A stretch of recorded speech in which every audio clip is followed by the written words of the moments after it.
Hi, this is Jackie Nunes, and I'm here to tell you about Keith Andrew, the network show.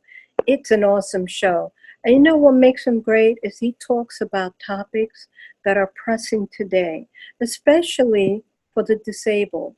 They're not disabled, they're very much able. So check his show out. He's a great guy, great interviewer, and most importantly, you have a lot of fun on that show.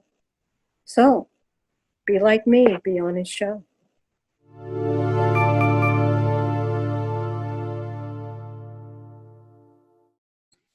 Ladies and gentlemen, I am your host, Keith Andrew, and your one and only Keith Andrew, and you're watching Keith Andrew Network. This episode 698. That's right, 698. I'm here with Professor Jackie Nunes. That's why I say thank you for being a guest on my talk show. Thank you. Thank you for having me. No, the honor's all mine.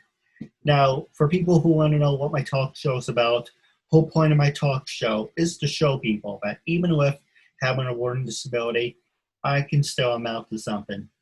And at the same time, I'm able to turn myself into an example for people out there dealing with any types of learning disabilities and disabilities to never give up and prove people wrong.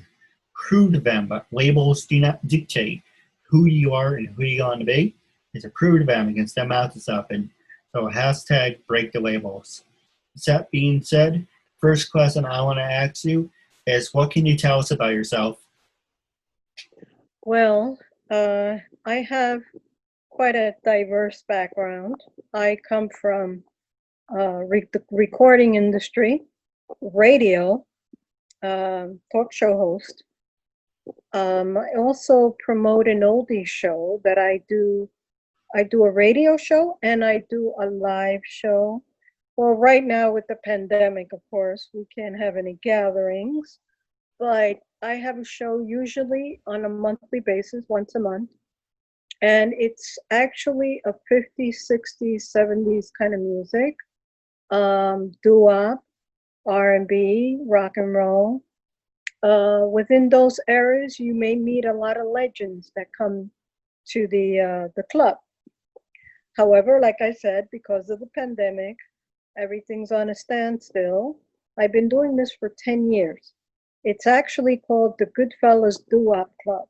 The reason why it's called that is because where the movie was shot, The Goodfellas, that same tavern is where I started. We outgrew that space and kept outgrowing the spaces that we were going to. So, like anything else, you have to move on into bigger places, of course. So, like I said, I come from the music industry. I've produced, I do a lot of editing right now. That is audio editing because I come from the recording industry. And I come back as far as the analog age. So analog to digital. So of course, you know how that goes. We're in this new digital world and I have to start becoming more digital savvy. To be honest, I'm more of a video person than audio. I'm actually more audio. Ironically, I went to school to Center for the Media Arts and I was supposed to go for video production. But because, I did video production, however, because I kind of mastered the audio, I kind of stuck to it because, like I said, I always enjoyed radio. And now, I guess with the new digital era, people have radio shows with video. Personal opinion, radio is to be heard. So I'm just used to the old school radio, but I've produced a lot of segments. I wrote a lot of commercial copy. So I know the ins and outs of the industry because I've been in it for a very long time. Hey, if you're interested, I would love to work with you. Sure, anytime. And like yourself, I do have a disability. I don't want to call it that because I don't believe we're disabled. I believe we're able. So I have MS, I have multiple sclerosis, and I think the saying we say is, I have MS, but MS don't have me. So I am a MS warrior. I believe the fight is real. It's a fight, an everyday thing, but in the end, I will win. And that's how I see that. No, absolutely. My hat's off to you. Thank you. Now, the first thing I saw that you do is very interesting. That you are a social media director. What can Correct. you tell us about that? I used to do some shows via obviously on the social mediums. And I was also doing it for a former referee of boxing. And he's basically a Hall of Fame referee of the boxing, international boxing. So basically, I used to produce his show and wrote or coach him to how to interview others. Kind of be like a director as well, but and I would edit the radio portion of it. But I rather stick to music. I actually like sticking to music. I basically interview a lot of artists. I come from basic, like I said, the recording industry, but predominantly Latin and jazz. So I kind of worked with the best of them in that field, in that industry, as well as the oldies. But initially, that's what I started in the Latin and jazz. No, that's very cool. And if you're interested, maybe we can do. I know you only do audio, but we can get to that in a second.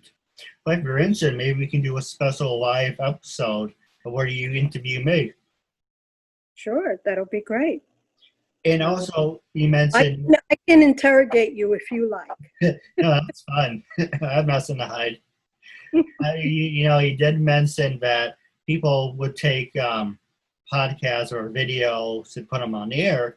It's really easy. All you do is just extract the video part and turn the audio into an MP3, and there you go. You can just send it. The only thing is, what I did in season 1, I keep mentioning, oh, you're on video.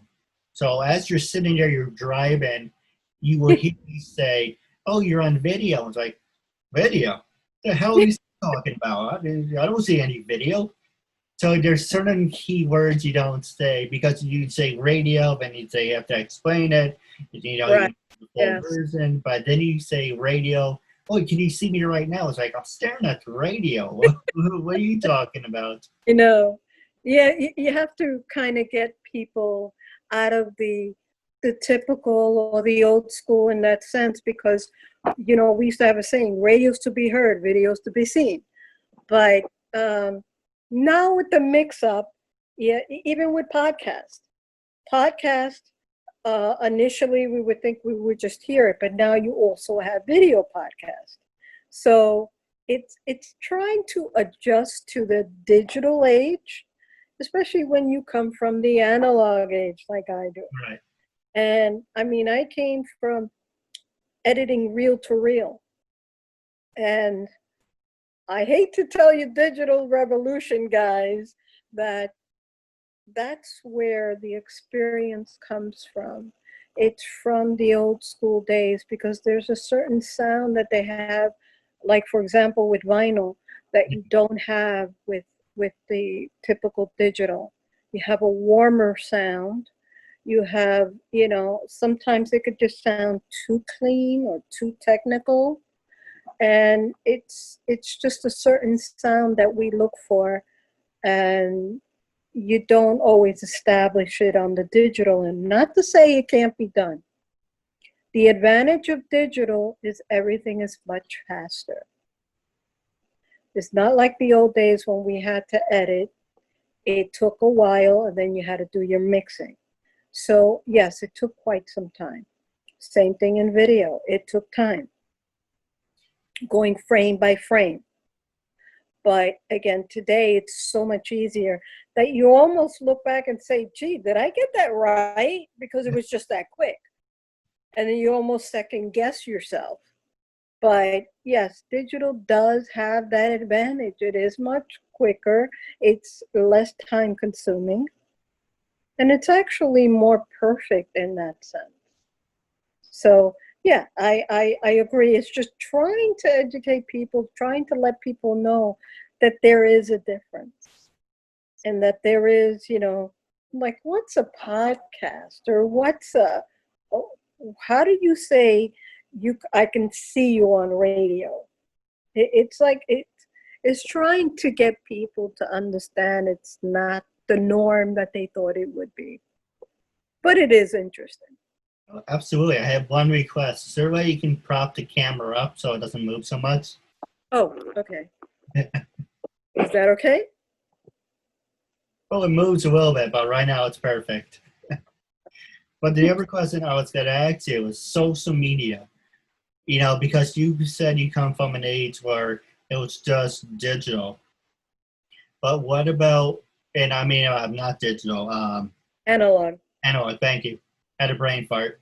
But with everything you have to do today compared to back then, do you think Facebook, Twitter, Instagram, do these websites make it easier to get your message out there, to share your work, or do you think the old ways are better?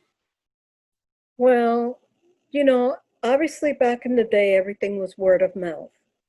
And you you did have to tell people and they tell people and so forth.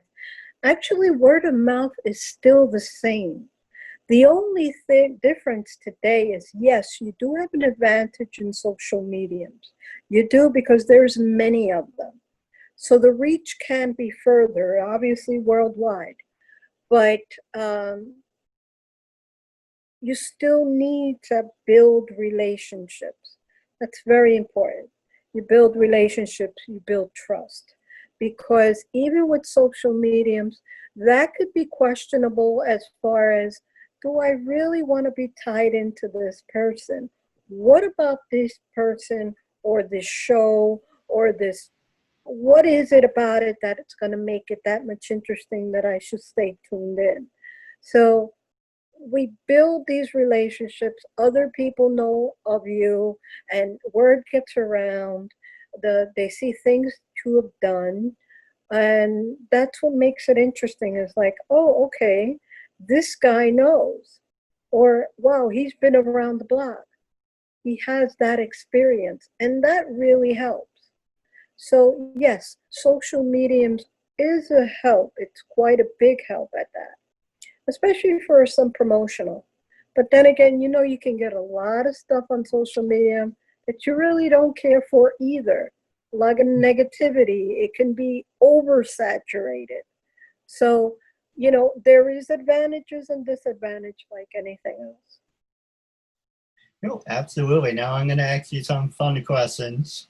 Now, the first one I was going to ask you, if you could sing, let's see, what song would you sing for American Idol if you were on there? Would you still love me tomorrow? Never heard of that song. It's an oldie. It goes from the Shirelles, and it's back from the 60s. The only songs I know from the 60s, well, bands from the 60s would be the Beatles, the Monkees, the Turtles, Hermits. So you're talking British invasion. Ah. Well, good. Your Well, you music's heard of music, right? Motown. I'm You heard sorry? of Motown?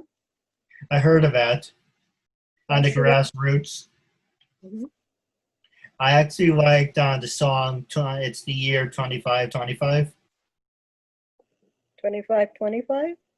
It's I can't remember who sings it, but well, I will send it to you. It's the year 2525. I think it came out in the 60s or the 70s, but it's really good. Yeah, I think I heard It's of that. like it's the Hear year that? it's like it's the year 2525. If God came around, would he tear it down again or start again? Yes. Uh, I'm trying to remember the melody. That's funny. I know I've heard of it. You know what? After this, I'm definitely going to check out that song. Yeah, I can definitely send it to you. Like one of the words where it says, it's the year 2575. You can pick your son or daughter from a tube,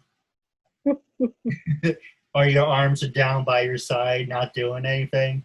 Now, who wants to live like that? You want to get up. That's true, right? Or at least to a certain extent, that could be true. No, I agree with you. No one wants to be like a hermit for the rest of their lives. But we're gonna take a quick commercial break, and when we come back, I'm gonna ask you a couple more questions. Linda Collins. Hi, I'm Marissa Joy Davis. This is Michelle Wong. And I'm Nancy Rose. My name is Brandy Hunt. And hello, my name is Raven Wynn. Hi there, my name is Giovanna Vidal. Hi, I'm Monica Thomas. Hi, I'm Paisley Blackburn. I'm Ashley Burgess. Hi, my name is Jeanette Abney. Hi, I'm Sharon Spank. Hey, this is Samantha Moore. Hi, I'm Melody Jones. Hi, my name is Becky Yee. Hi, you're watching the Keith Andrew Network. Ladies and gentlemen, welcome back to episode 698. I'm here with my good friend Jackie. Now, there's two things I want to talk to you about. But the first one is you were telling me a funny story off the air, and I would like our viewers to hear it. But it's funny because you mentioned his name, and I think he was actually on The Simpsons for an episode. Yes, he was. Tito Puente. He was, Lisa brought him into the class, and everyone's like, oh, we know who he is. They substitute for whatever class it was, like a music class. And The Simpsons had a lot of celebrities on there. Oh, yes. He was also on Sesame Street, too. Oh, I didn't know that. Yes. Of course, he's done a lot of commercials, some parts in acting, too. I mean, I can't say he's a good actor. He's a great character, because he is a character. A very funny character at that. Do you have any funny stories you'd like to share?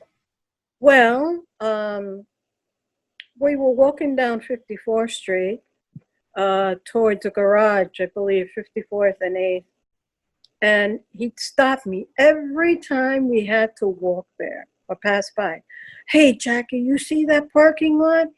That was the original Palladium where I used to play at the original Palladium.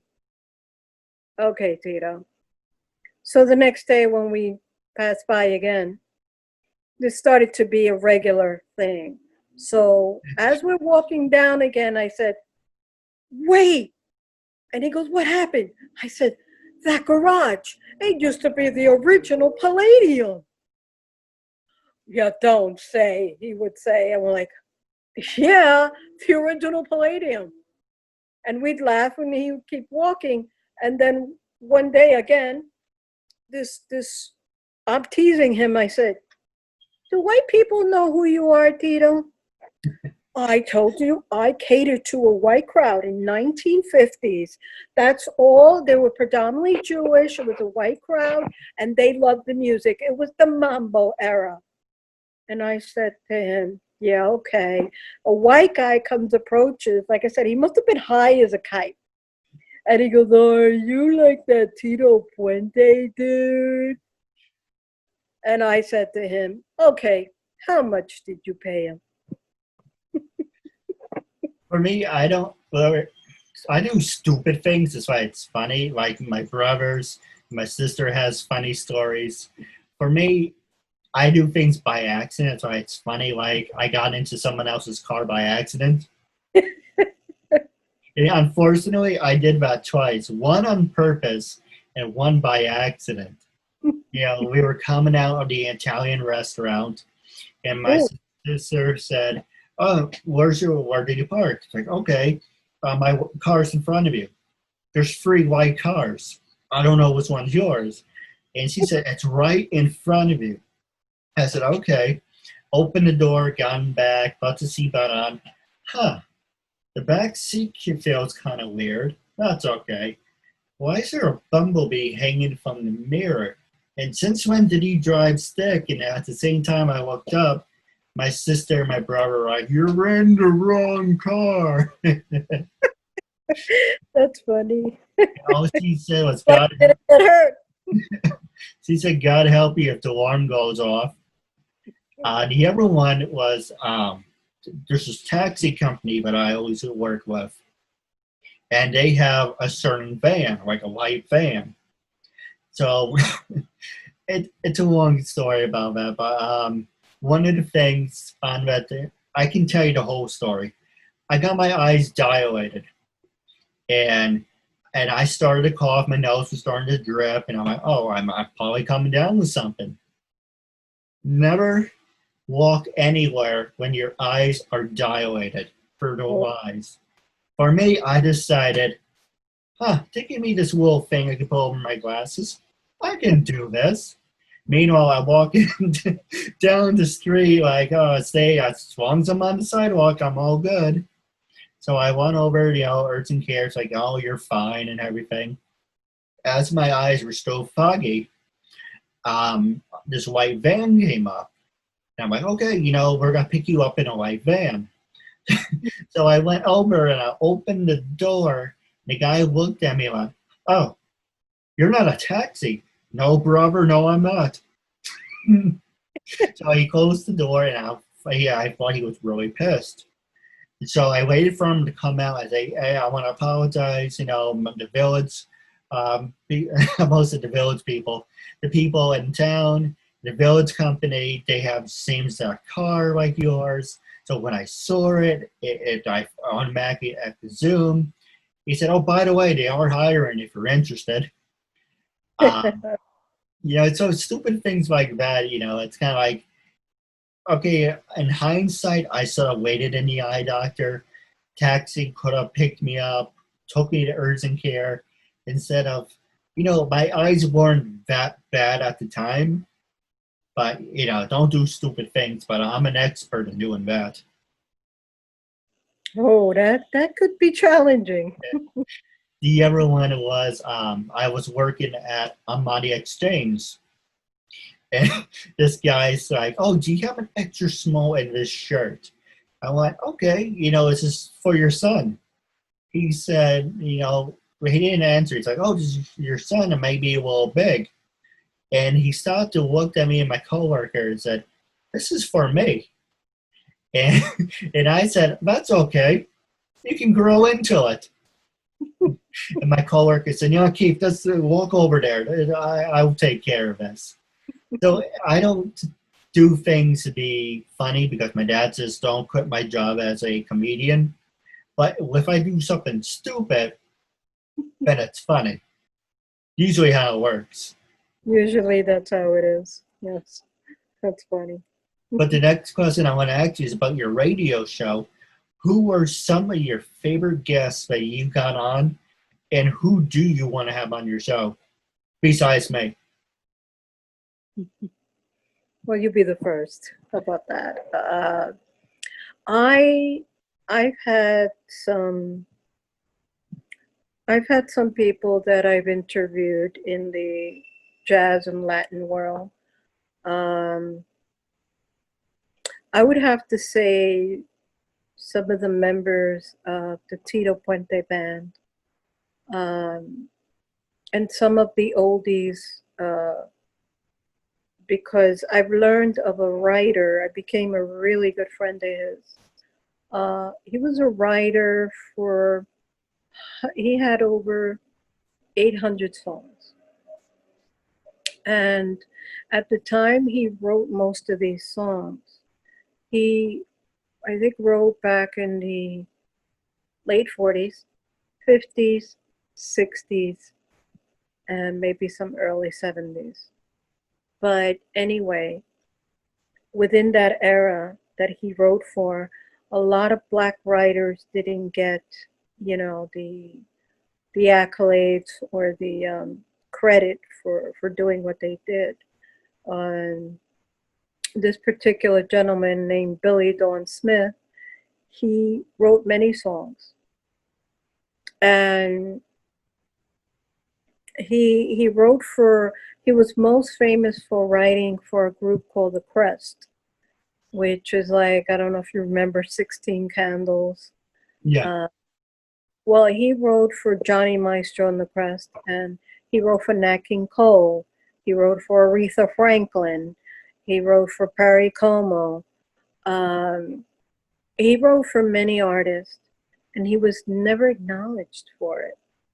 So I did a tribute to him several years ago, and I called the vice president of BMI because I said, you need to take a particular interest in this gentleman because he hasn't gotten all his royalties and credit for the songs that he has written. He has over 551 songs with BMI. I really think you need to take a particular interest. He goes, you know, you're right. You're absolutely right. I will look into it. I will personally look into it.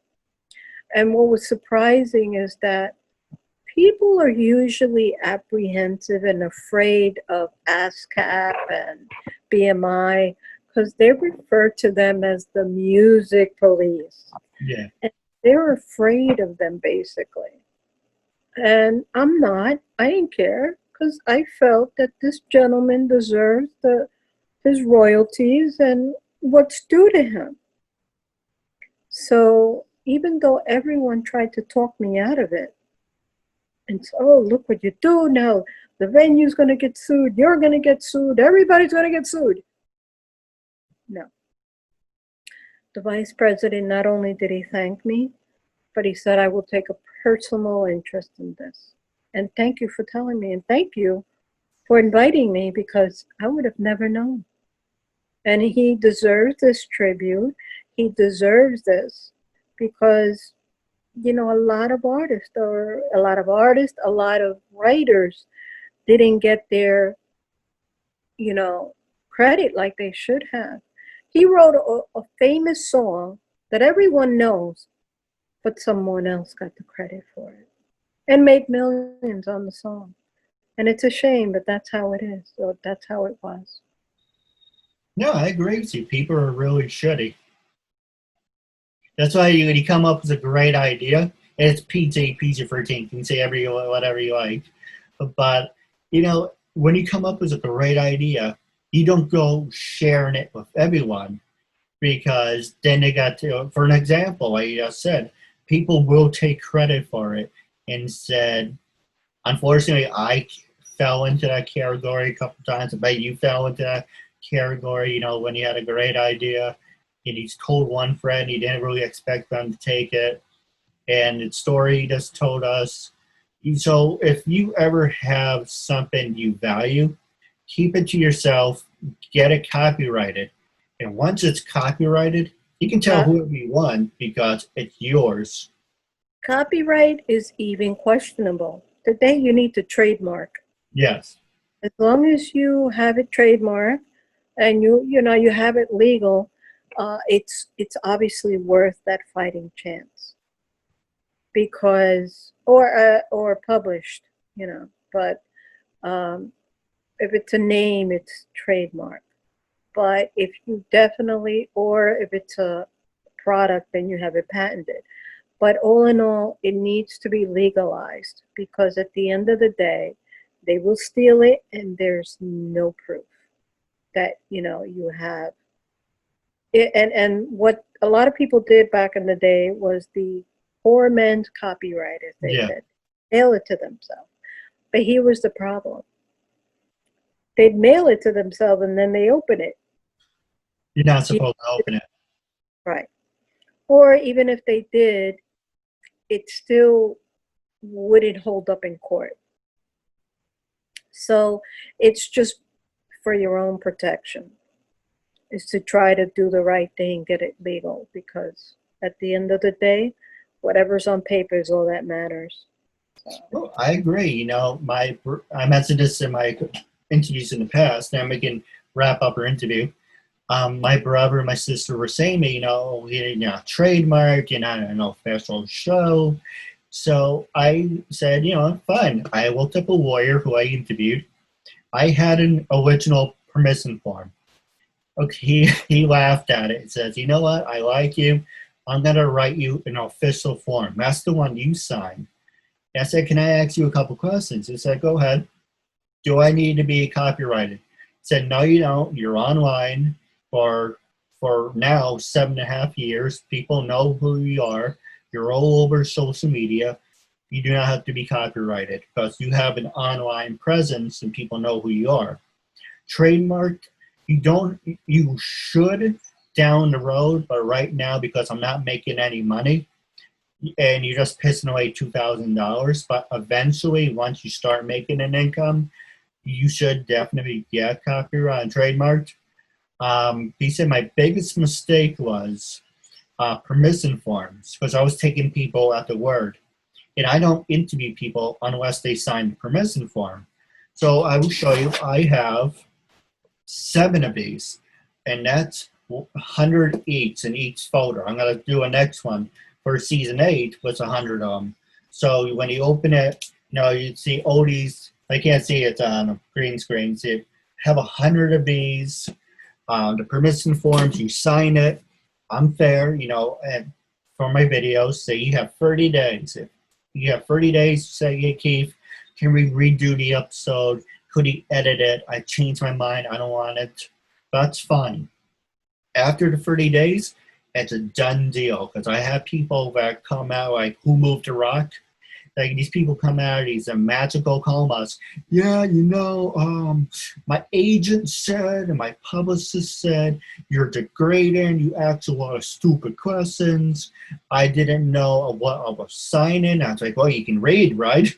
Apparently, you read it before you signed it, and it's like, yeah, well, I'm not getting any views. I thought because you're a charity case, you would help me with my career. I thought I would get more sympathy out of it. So I'm like, nope. So I went to my lawyer, who's my friend, and said, if anyone harasses you, send them my way. It's like, you have it on the form, and you tell them 30 days. Yep. I'll take care of them too. We do it the Goodfellas way. No, absolutely. It's like I have it in writing. You have 30 days. And I don't know why people like have this grudge to say, oh, we will do something for you if we. That's the problem with people. People think if I do something for you, it will benefit me. No, it's karma. Karma is you do the right thing, and it will eventually. If you constantly want to do something with the intention of expecting something in return, then you are in it for the wrong reasons. That's not why you do things. You do things from the heart, or you don't do it at all. No, I agree. There's this one person I approached earlier, and another thing is I don't pay people. I paid one person. I said never again, because if I'm paying you, it's a quick payday, and you don't give a damn about my show. All you want's to click money. And why do I have to bribe you to be on the show? It's kind of like, oh, well, my time is precious. I'm like, you're helping someone with disabilities reach their goal, and it's good karma. Not saying, okay, I understand, especially now with the unemployment's down and all that, but it's kind of like if I have to bribe someone to be on the show, then they're not worth your time. Absolutely. I mean, I've had a lot of legendary people on my show, and not because we're friends or we've established that relationship. It's also because there's a saying, every type of advertising helps. Doesn't matter. It doesn't, everyone has an audience, whether it's a little bit or a lot of it. It may be a different audience from the next guy. It doesn't matter. Everything helps. And to knock down anyone for doing it, I just find that totally unprofessional. So, you're doing the right thing. Continue to do what you're doing. You enjoy it. It's a labor of love. So don't let anyone talk you out of it. Just do it and continue to do so. As time progresses, you get better at it. Yes. And learn from it. Do more research. Because only people with experience and years of it that are not blown up on the head, as I would say, because you know how some people have these egos and they can't fit through the door. Don't follow people that have egos. I will tell you one thing out of experience, and the best advice I got from Dizzy Gillespie, the jazz great. He said, never stop learning. And you know what? That's the best advice you can give. Because it's in the learning and the continual learning that you become better at it. Never think for 1 minute that you're so good you don't need it, because that's not true. Practice makes perfect, and learning, that's just a life journey. A journey in life to learn. So if anybody tells you, oh, I'm an expert and I can do it with my eyes closed, yeah, maybe they could. But the moment they learn something new, that makes them better. So I don't know any professional singer, any professional actor that wouldn't tell you, I'm always learning, because that's what makes them better. So always learn. No, absolutely. Now, I do have a couple questions for you off the air. But wrapping up, when I first approached you to be a guest on my talk show, what was your honest first reaction? What made you say yes, and how do you feel now? Actually, I was like, wow, this is a first, because of dealing with disabilities. And it's very important to get that message across, because people are judged or labeled, like you say, based upon that. And there are things that you can do that no disability will not make you able. Everything comes from the heart, you know, and if you're willing and you're willing to fight for it, by all means, you can do it. You can achieve anything you put your mind to. No, absolutely. And now how can, I had a brain fart, how can people follow you on social media? Are you on Facebook, Twitter, Instagram? Yeah, you know, sometimes I don't want to be on anything. Yes, for all intents and purposes. Yes, especially Facebook, because it's an older demographic, but I'm on Twitter and Instagram. You know, and of course, like I told you, I do my monthly shows. And so I kind of have basically a following on both the Latin world and the oldies world. And, you know, so it doesn't matter. I'm there. Absolutely. And I have some great ideas if you're interested for you off the air. Wrapping up our interview segment, it was a real honor and privilege to have you as a guest. And I'm looking forward to part 2 down the road.